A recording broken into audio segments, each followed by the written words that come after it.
Shalom adik-adik semua. Waduh, kok masih pada lesu nih? Masih belum semangat ya? Sekali lagi ya, shalom adik-adik semua. Apa kabarnya hari ini?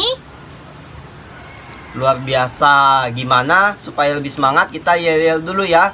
Tepuk Yesus. Yesus. Yesus, yes. Oke adik-adik, sebelum kita masuk dalam ibadah, ada hal-hal yang perlu kita perhatikan. Yuk kita lihat sama-sama. Tuhan selalu beserta, walau di rumah saja. Itu dia hal-hal yang harus adik-adik siapkan untuk ibadah minggu ini. Karena adik-adik bersuka cita hari ini, mari kita angkat puji-pujian dengan judul apa nih Kak Gatan? Ku kasih engkau dengan kasih Tuhan, dan aku anak raja.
Dalam doa, lipat tangannya, tutup matanya, tundukkan kepalanya. Tuhan Yesus yang baik, terima kasih Tuhan karena Engkau telah menyertai kami sepanjang hari kami. Tuhan, jika sekarang kami ingin ibadah gabungan, tolong Kau berkati ya Tuhan. Terima kasih Tuhan, haleluya, amin. Nah adik-adik, sebelum kita mengumpulkan persembahan kita mau angkat satu pujian dulu ya, dengan judul Betapa Hebat.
Adik-adik, sekarang tiba waktunya kita untuk mengumpulkan persembahan. Jangan lupa adik-adik siapkan amplopnya yang sudah dikasih nama, hari, dan tanggal. Sambil kita mengumpulkan persembahan, mari kita mengangkat satu pujian dengan lagu Kami Bawa Pujian ke dalam rumah Tuhan. Musik.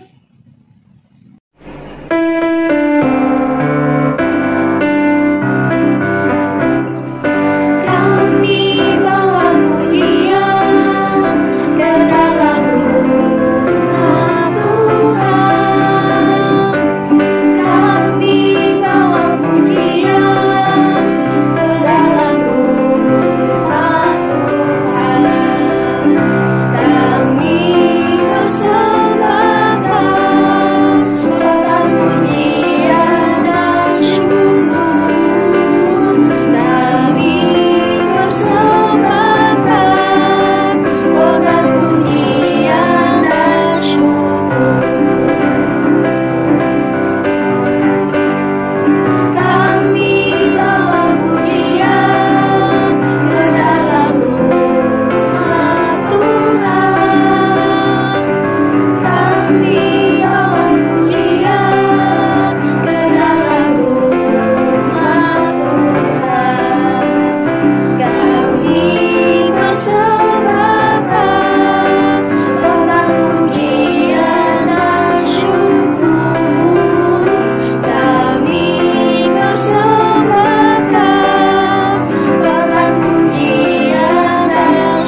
Adik-adik, sekarang tiba waktunya kita untuk berdoa. Lipat tangannya, tutup matanya, tundukkan kepalanya. Mari kita berdoa. Tuhan Yesus, tadi kami sudah mengumpulkan persembahan kami. Kiranya persembahan kami ini dapat berguna bagi pelayanan-Mu. Terima kasih Tuhan Yesus. Haleluya. Amin. Shalom adik-adik semua, apa kabar? Kalau kabar Kak Esther selalu sehat dan luar biasa. Kak Esther harap kabar kalian juga seperti itu ya. Kak Esther senang sekali karena kalian tetap setia untuk beribadah sekolah minggu dan ibadah remaja walaupun dari jarak jauh. Oke adik-adik, tetap setia ya mengikuti ibadah sekolah minggu dan SPR-nya. Kak Esther juga di sini mau mengucapkan terima kasih buat liturgos kita pada minggu ini. Ada Kak Monik dan Kak Gatan dan juga Kak Tasya. Walaupun kalian itu sedang sibuk-sibuknya untuk kuliah, menyusun skripsi, bahkan sekolah, tetapi kalian selalu ingat untuk melayani Tuhan. Luar biasa. Tuhan tetap nomor 1 ya. Di sini, Kak Esther dan guru-guru sekolah minggu Gereja Gloria mengucapkan selamat ulang tahun buat kalian yang berulang tahun dalam minggu ini. Mulai dari tanggal 7 Februari sampai tanggal 13 Februari 2021. Dengan bertambahnya usia kalian, kalian harus semakin dewasa dalam iman ya, dalam bertutur kata, dalam berpikir, dan dalam bertindak. Dan ingat, selalu jadi berkat di tengah-tengah kehidupan kalian ya sayang ya. Happy birthday. Adik-adik, ibadah kita selama ini masih menggunakan channel YouTube Glow Kids karena kita masih ibadah jarak jauh. Pandemi COVID-19 masih ada dan masih belum berlalu dari muka bumi. Oleh karena itu, Kak Esther, orang tua, semuanya pasti tidak bosan-bosannya mengingatkan kalian sebagai anak-anak Tuhan untuk tetap disiplin protokol kesehatan, saling mengingatkan satu sama lain. Dan ingat 5M yang sudah dicanangkan oleh pemerintah tahun 2021 ini. Kita simak yuk. Penyebaran COVID-19 telah benar-benar memperlambat perekonomian dunia, termasuk perekonomian di negara kita Indonesia. 186 negara telah terpapar virus corona. Pemerintah terus bekerja keras untuk mengantisipasi hal ini, untuk mempertahankan daya beli masyarakat, untuk mengurangi risiko PHK, dan mempertahankan produktivitas ekonomi, produktivitas masyarakat di seluruh wilayah tanah air Indonesia.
Saya menyadari dan mengerti kita semua terpukul atas pandemi ini. Namun, saya yakin bersama kita pasti bisa bertahan melewati badai ini. let's focus one day at a time. Spring will definitely come. Badai ini pasti berlalu dan musim semi pasti akan datang. Terima kasih.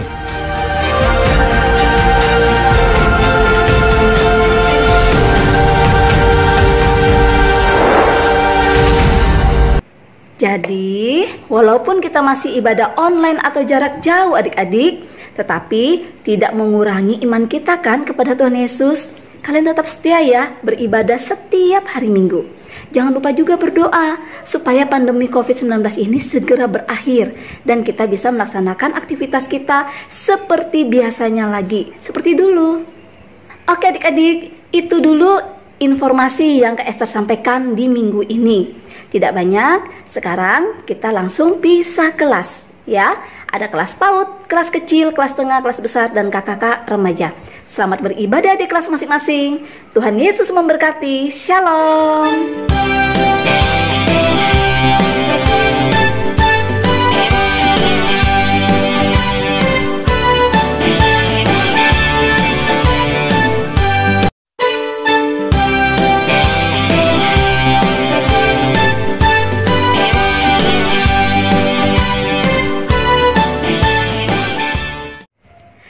Shalom kelas besar, kembali lagi dengan Kak Esther di sini. Iya, kita akan segera memulai ibadah SHM kelas besar pada minggu ini. Kalian sudah mempersiapkan diri kalian? Alkitabnya, buku catatannya, sudah siap? Oke, kalau sudah siap, kita akan memuji Tuhan dulu. Kita sama-sama menyanyikan lagu Dalam Nama Yesus dengan menggunakan gaya.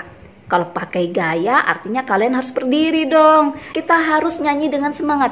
Dalam nama Yesus, dalam nama Yesus. Musik.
Gitu dong. Siapa yang tadi nyanyinya dengan semangat? Siapa yang nyanyinya loyo? Nah, hanya adik-adik dan Tuhan yang tahu ya. Tapi Kak Esther yakin deh, kelas besar pasti selalu semangat. Nggak ada itu istilahnya yang loyo atau yang malas-malasan, itu nggak ada ya. Oke adik-adik, segera kita mempersiapkan diri. Kita mau berdoa dulu untuk ibadah kelas besar. Oke adik-adik, mari kita satu di dalam doa. Tuhan Yesus yang baik, terima kasih ya Tuhan atas anugerah dan penyertaan-Mu dalam kehidupan kami yang selalu baru kami nikmati setiap hari. Ajari kami Tuhan untuk selalu mengucap syukur atas penyertaan-Mu itu. Tuhan Yesus yang baik, kami juga bersyukur karena minggu ini kami anak-anak-Mu boleh bersama-sama lagi untuk mengikuti ibadah online jarak jauh, khususnya di kelas besar. Kami akan segera memulai ibadah kami di kelas besar Tuhan. Oleh karena itu, biar kiranya kuasa Roh Kudus-Mu, urapan-Mu senantiasa ada di dalam hati kami, di dalam diri kami, walaupun kami saling berjauhan satu sama lain. Kami juga berdoa, jikalau sebentar lagi kami akan mendengarkan sebagian daripada firman Tuhan. Tuhan, tolong urapi kami anak-anak-Mu dengan kuasa Roh Kudus-Mu, supaya kami mengerti maksud dan arti daripada firman-Mu itu, dan dapat kami laksanakan dalam kehidupan kami sehari-hari. Terima kasih Tuhan Yesus yang baik. Berkatilah ibadah kami ini dari awal pertengahan hingga berakhirnya. Di dalam Yesus kami berdoa dan mengucap syukur. Haleluya. Amin. Pembacaan Alkitab kita terambil dari Injil Matius pasal 5 ayat 1 sampai 12 yang berbunyi demikian. Ketika Yesus melihat orang banyak itu, naiklah ia ke atas bukit, dan setelah ia duduk, datanglah murid-muridnya kepadanya. Maka Yesus pun mulai berbicara dan mengajarkan mereka. Katanya, berbahagialah orang yang miskin di hadapan Allah, karena merekalah yang mempunyai kerajaan surga. Berbahagialah orang yang berduka cita, karena mereka akan dihibur. Berbahagialah orang yang lemah lembut, karena mereka akan memiliki bumi. Berbahagialah orang yang lapar dan haus akan kebenaran, karena mereka akan dipuaskan. Berbahagialah orang yang murah hatinya, karena mereka akan beroleh kemurahan. Berbahagialah orang yang suci hatinya, karena mereka akan melihat Allah. Berbahagialah orang yang membawa damai, karena mereka akan disebut anak-anak Allah. Berbahagialah orang yang dianiaya oleh sebab kebenaran, karena merekalah yang mempunyai kerajaan surga. Berbahagialah kamu jika karena aku kamu dicela dan dianiaya, dan kepadamu difitnah segala yang jahat. Bersukacita dan gembiralah karena upahmu besar di surga.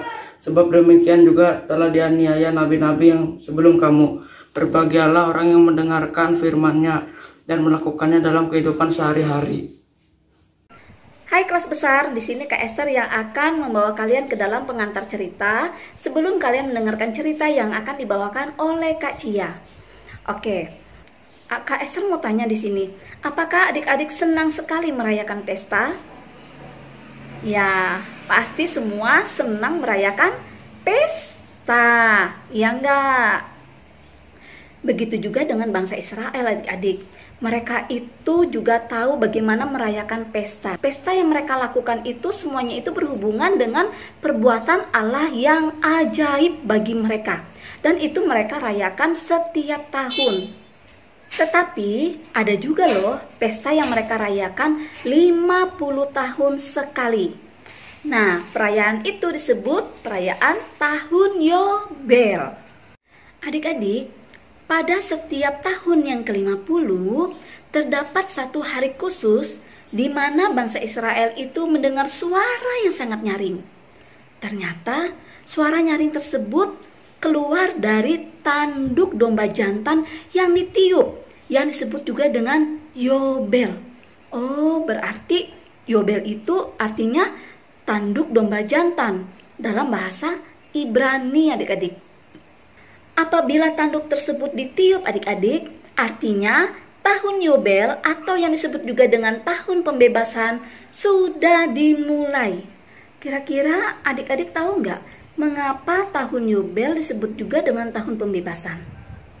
Di sini dikatakan tahun pembebasan karena semua hamba laki-laki maupun hamba perempuan yang bekerja sebagai hamba dalam sebuah keluarga Israel lainnya karena mereka tuh miskin, mereka pada tahun itu harus dibebaskan, adik-adik. Bahkan kalau mereka mempunyai tanah atau kebun yang pernah digadaikan atau karena mereka memiliki utang piutang, adik-adik, itu harus dikembalikan kepada mereka.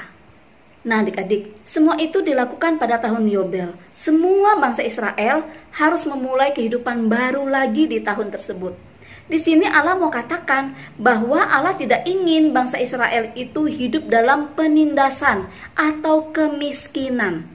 Jelas aja adik-adik, yang sangat bahagia dan sangat menunggu-nunggu tahun ini adalah hamba-hamba atau budak-budak dari bangsa Israel. Ini sangat mereka rindukan. Bayangkan, 50 tahun sekali baru kita merayakan yang namanya tahun Yobel. Nah, adik-adik, dalam rumah ibadat di Nazaret, Tuhan Yesus pernah mengumumkan bahwa tahun rahmat Allah sudah datang. Wah, kira-kira tahun rahmat Allah ini apa lagi ya? Ya, tahun rahmat Allah ini tentunya membawa lebih banyak berkat daripada tahun Yobel.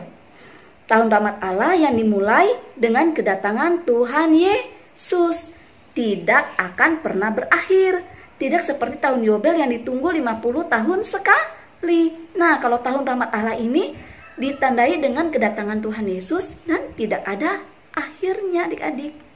Karena dengan tahun rahmat Allah ini, adik-adik, kita sebagai anak-anak Tuhan bisa merasakan kehadiran Tuhan Yesus dalam kehidupan kita. Tuhan Yesus selalu dekat dengan kita. untuk mengampuni, untuk menyembuhkan, dan juga untuk membebaskan kita dari dosa. Kalau dalam tahun Yobel, yang sangat diuntungkan itu adalah orang-orang miskin atau hamba-hamba atau budak-budak pada keluarga Israel, ya kan adik-adik? Mereka sangat diuntungkan karena mereka pada tahun itu mereka dibebaskan dan harta milik mereka juga dikembalikan kepada mereka. Dengan tahun Rahmat Allah, banyak orang datang kepada Tuhan Yesus. Banyak orang datang untuk minta disembuhkan. Jadi adik-adik yang sakit itu lalu disembuhkan. Lalu banyak juga orang yang datang kepada dia karena dia kerasukan.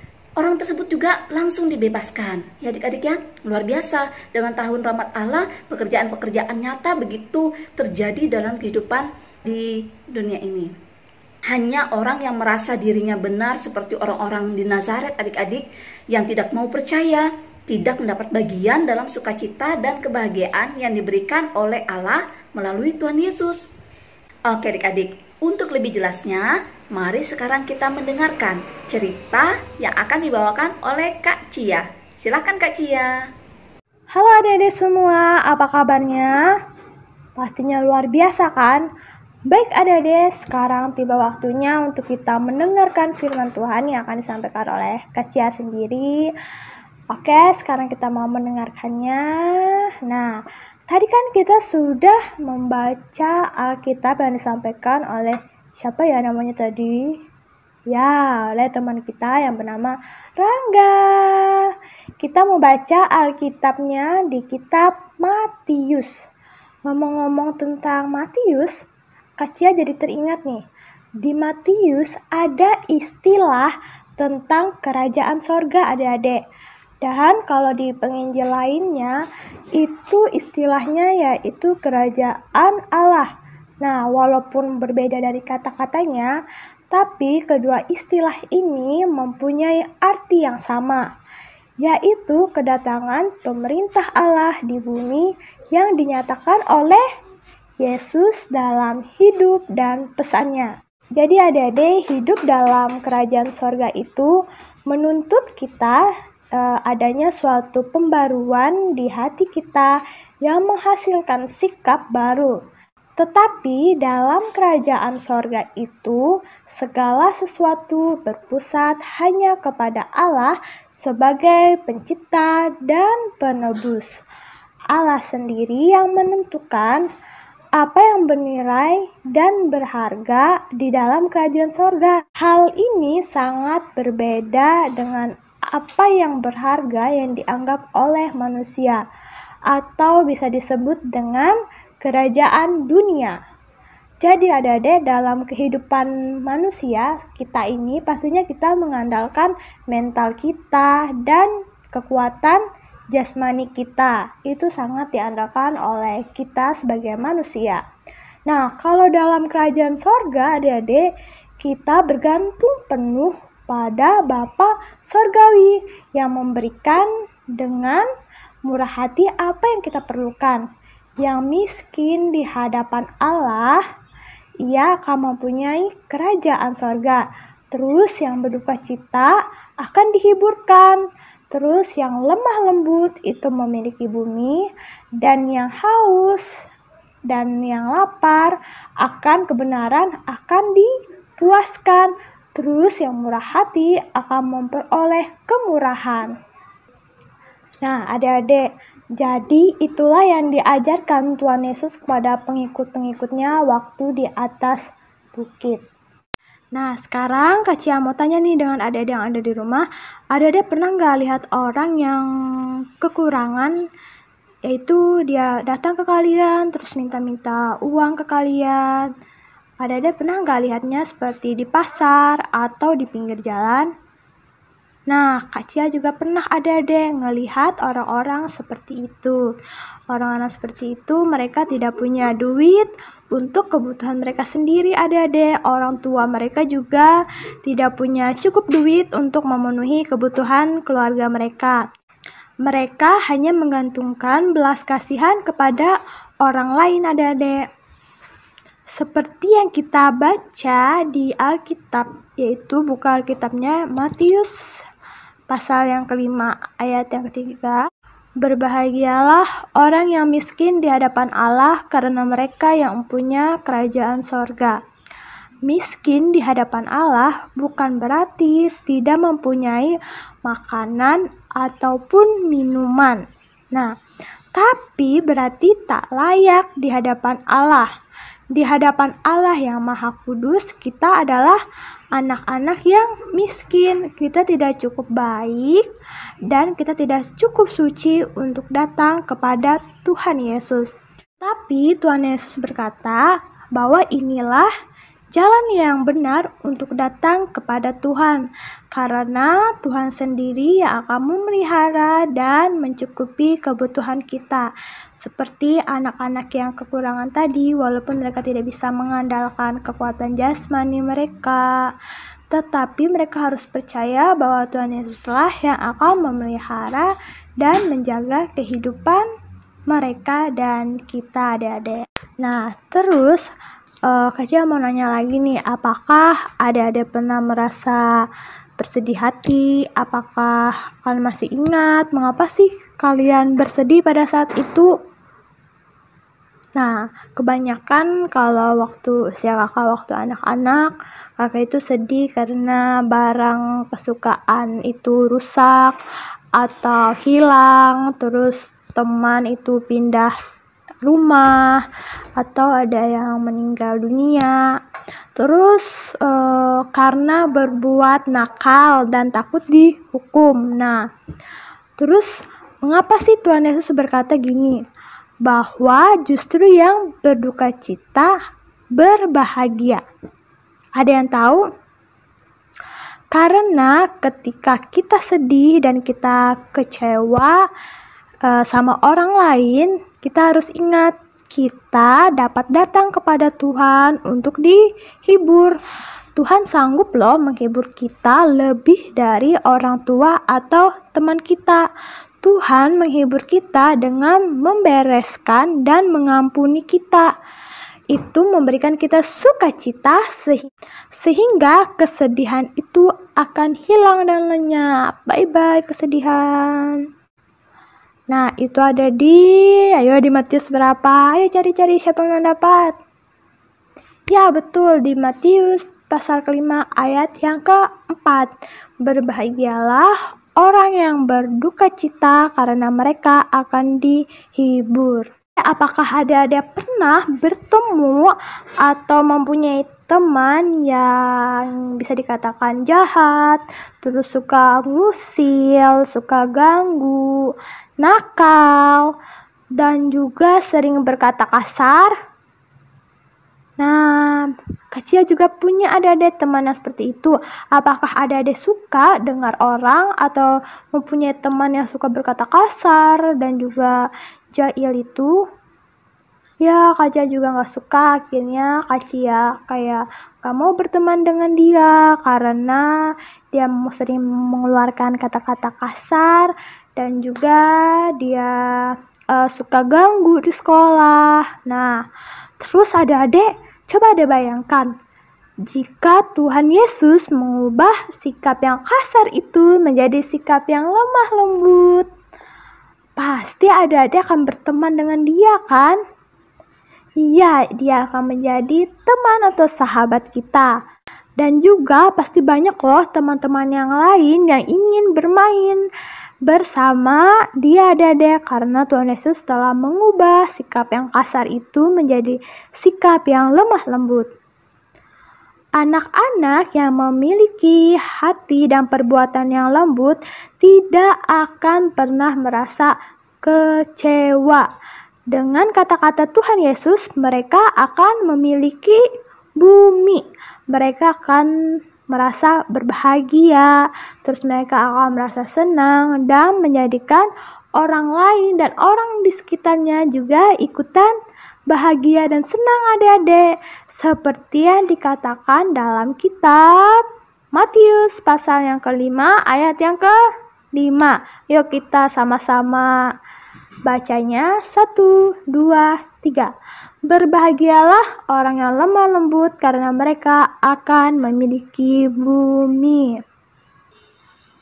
Nah, adik-adik, waktu kalian pulang sekolah atau kalian habis main basket tuh, apakah adik-adik pernah merasa, "Mama, aku lapar, mama, cepat, aku mau makan, pokoknya aku lapar. Aduh, haus sekali nih, mau minum." Nah, apakah adik-adik pernah merasakan hal seperti itu, kelaparan dan kehausan? Pastinya pernah dong. Nah, apakah adik-adik tahu bahwa jiwa kita juga bisa haus, adik-adik, dan juga bisa lapar? Seringkali kita lapar dan haus akan Ayo, kalau jiwa itu kira-kira kita lapar dan haus oleh apa ya? Yang pertama, kita akan lapar dan haus karena kasih sayang kepada orang tua ya, kepada teman juga, terus pengertian, terus penghargaan, dan juga haus akan kebenaran. Karena itu, Tuhan Yesus mengajar di atas bukit. Buka lagi kitabnya di Matius. Ayat dapat Matius pasal 5 ayat yang ke-6. Kita baca sama-sama ya. Berbahagialah orang yang lapar dan haus akan kebenaran, karena mereka akan dipuaskan.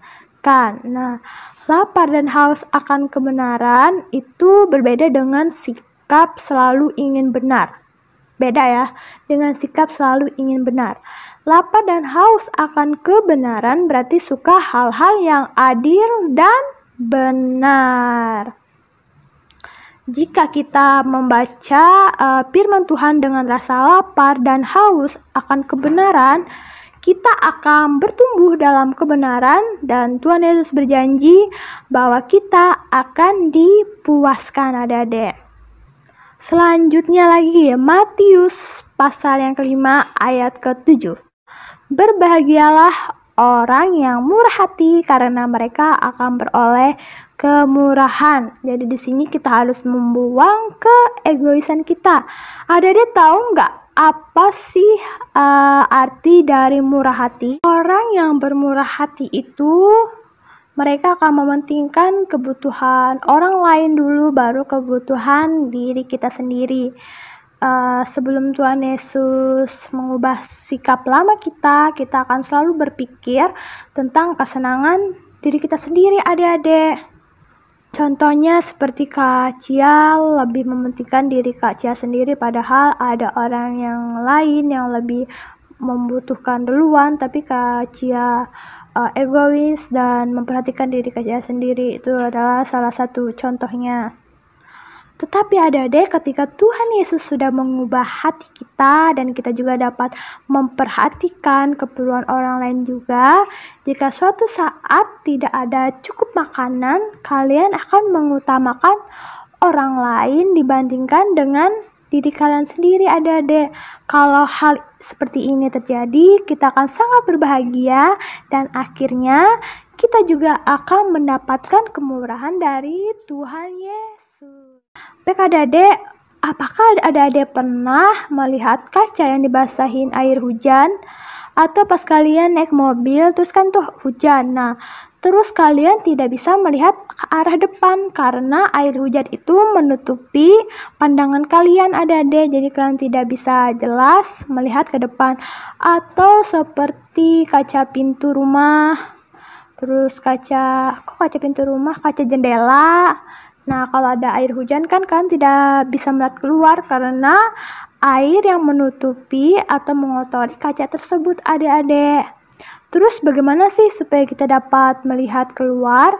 Yaitu kita akan membersihkan air yang ada di kaca itu, adik-adik.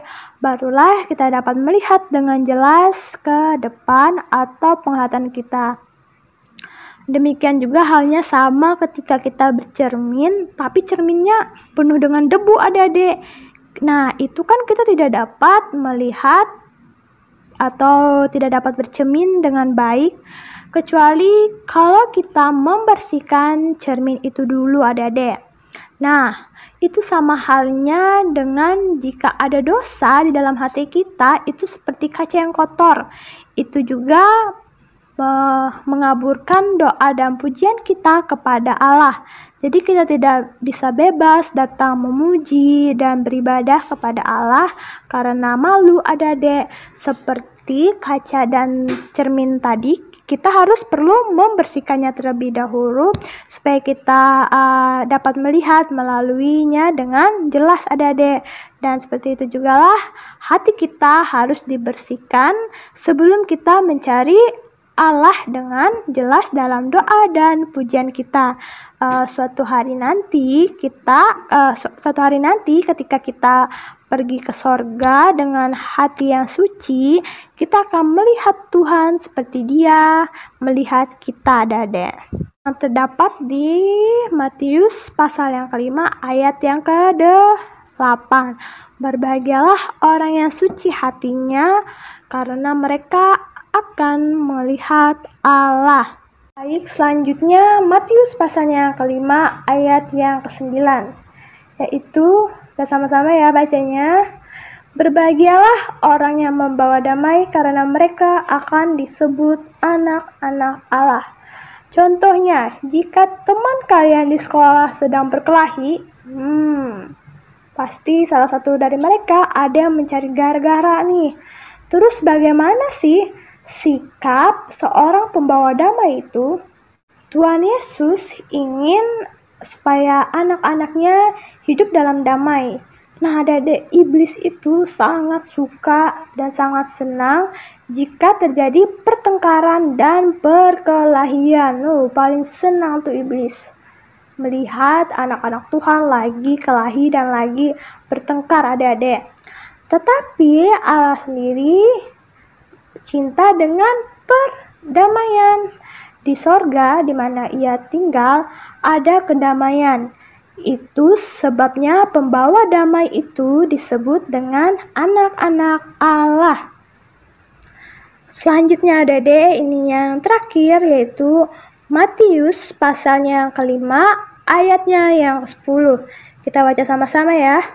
1, 2, 3. Berbahagialah orang yang dianiaya oleh sebab kebenaran, karena merekalah yang mempunyai kerajaan sorga.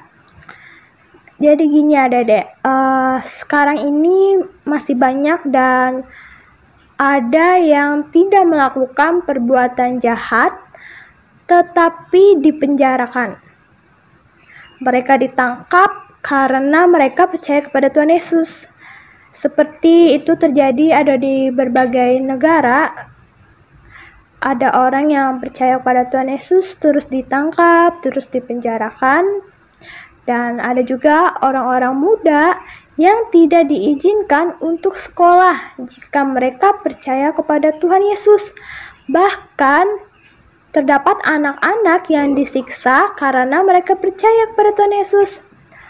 Di sebuah desa di Pulau Jawa tinggal seorang anak perempuan yang berumur 10 tahun, namanya itu adalah Indah.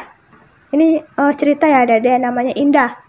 Terus ibunya adalah seorang janda. Seorang janda itu berarti dia sudah bercerai dengan suaminya, terus tidak memiliki suami lagi, yang berusaha mendidik anaknya dengan baik. Jadi Indah ini biasanya sangat taat kepada ibunya. Hanya sekali seminggu Indah tidak melakukan apa yang diperintahkan oleh ibunya. Dan itu terjadi pada setiap hari Minggu. Indah dilarang pergi ke sekolah Minggu, tapi setiap hari Minggu terjadi hal yang sama. Waktu ibunya si Indah ini bangun dari tidur siangnya, Indah sudah pergi. Tiap kali waktu Indah pulang, dia dipukul oleh ibunya karena tidak taat. Indah tidak menangis, tetapi ia tidak pernah berjanji untuk tidak ke sekolah Minggu lagi. Cerita yang didengarkan tentang Tuhan Yesus dan persekutuan dengan anak-anak Kristen yang Indah ikutin pada saat itu begitu menyenangkan buat Indah, sehingga ia bersedia menderita karena Tuhan Yesus. Akhirnya Ibu Indah ingin tahu apa sih yang membuat anak ini begitu tertarik dengan sekolah Minggu, sehingga setiap hari Minggu dia rela menderita, rela dipukul ibunya walaupun sudah dilarang. Jadi sang ibu meminta Indah untuk membawanya ke pendeta yang mengajarkan sekolah Minggu. Ibu bertanya, apa yang sudah ia ajarkan sehingga membuat putrinya si Indah itu menjadi lebih bahagia dan taat, ibu juga mulai belajar dan akhirnya ibunya Indah mencintai Tuhan Yesus adik-adik. Tuhan Yesus dalam ucapan yang ke-8 mengajarkan kita, berbahagialah orang yang dianiaya oleh sebab kebenaran, karena mereka lah yang mempunyai kerajaan sorga. Jadi itu cerita Kacia pada minggu hari ini. Kita sudah baca ya dari kitab Matius, ada 8 ucapan bahagia yang Tuhan Yesus ajarkan kepada murid-muridnya pada saat itu di atas bukit. Dan dari sini kita dapat mempelajari, mengerti tentang sikap-sikap baru orang yang berbahagia dalam kerajaan sorga. Dan juga di sini kita dapat menghargai sesama kita, menghormati orang lain dan tidak egois. Dan terus di sini juga kita dapat belajar bagaimana kita meminta kepada Tuhan untuk memperbarui hati kita supaya kita dapat hidup dengan berbahagia. Nah, sampai di sini cerita Kacia minggu ini. Tetap semangat melayani Tuhan, tetap beribadah, dan juga tetap jaga kesehatan. Tuhan Yesus memberkati kita semua. Shalom. Oke adik-adik, itu tadi adalah cerita yang disampaikan oleh Kak Cia. Keren kan? Iya dong, kita sebagai anak-anak Tuhan luar biasa ya, punya Tuhan Yesus yang membawa kita bahagia dalam kerajaan surga. Oke, oleh karena itu jangan sampai adik-adik lupa hari Minggu untuk beribadah kepada Tuhan Yesus, untuk menyampaikan puji-pujian dan doa kita untuk menyenangkan hati Tuhan. Ya, tugas kita pada minggu ini buat kalian adik-adik kelas besar yaitu membuat tulisan kalimat ucapan-ucapan berbahagia tadi di dalam lingkaran-lingkaran. Kalian bisa tulis di dalam buku catatan kalian. Untuk hafalan kalian yaitu simak. Oke, sudah kalian catat, kalian hafalkan dan kalian ingat dalam hati kalian. Oke? Itu dulu rangkaian cerita kita pada minggu ini di kelas besar. Tetap semangat, tetap setia dalam beribadah. Tuhan Yesus senantiasa memberkati kalian dimanapun kalian berada, apapun yang kalian lakukan. Tetap mengandalkan Tuhan Yesus dalam segala hal. Tuhan Yesus memberkati. Shalom. Terima kasih Kak Cia atas ceritanya tadi. Nah, adik-adik gimana nih? Ceritanya tadi pasti seru ya? Pasti seru dong. Semoga cerita firman Tuhan tadi bisa menjadi pedoman bagi kehidupan kita semua. Oke, sebentar lagi ibadah sekolah minggu kita mau berakhir nih. Tapi sebelumnya kita mau puji nama Tuhan dulu. Kita mau puji nama Tuhan dengan lagu Hati yang Gembira Adalah Obat dan Ku Bahagia.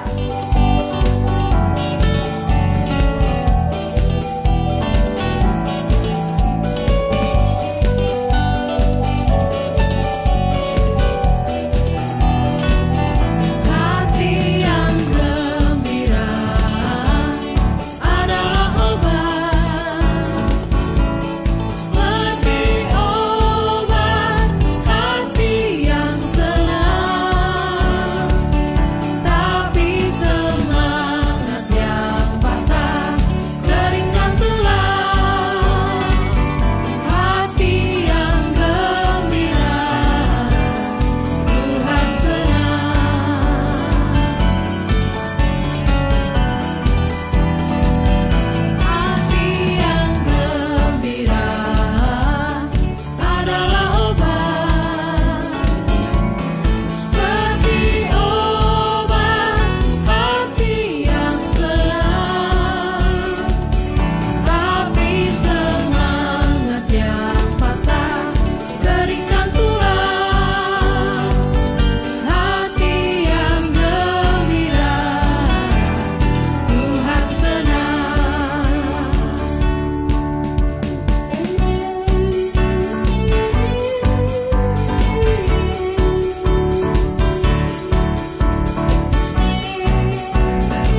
kita untuk berdoa.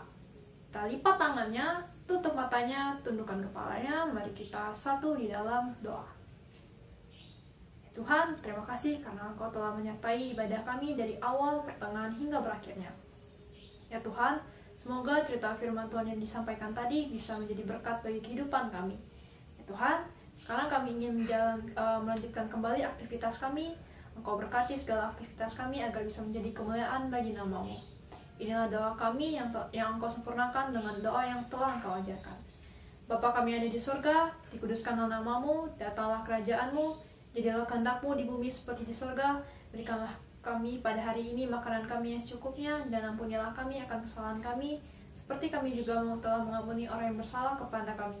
Dan jangan membawa kami ke dalam pencobaan, tetapi lepaskanlah kami daripada yang jahat, karena Engkau-lah yang punya kerajaan, dan kuasa, dan kemuliaan sampai selama-lamanya. Amin. Selamat hari Minggu, Tuhan Yesus memberkati. Kita berjumpa lagi di minggu depan. Dadah!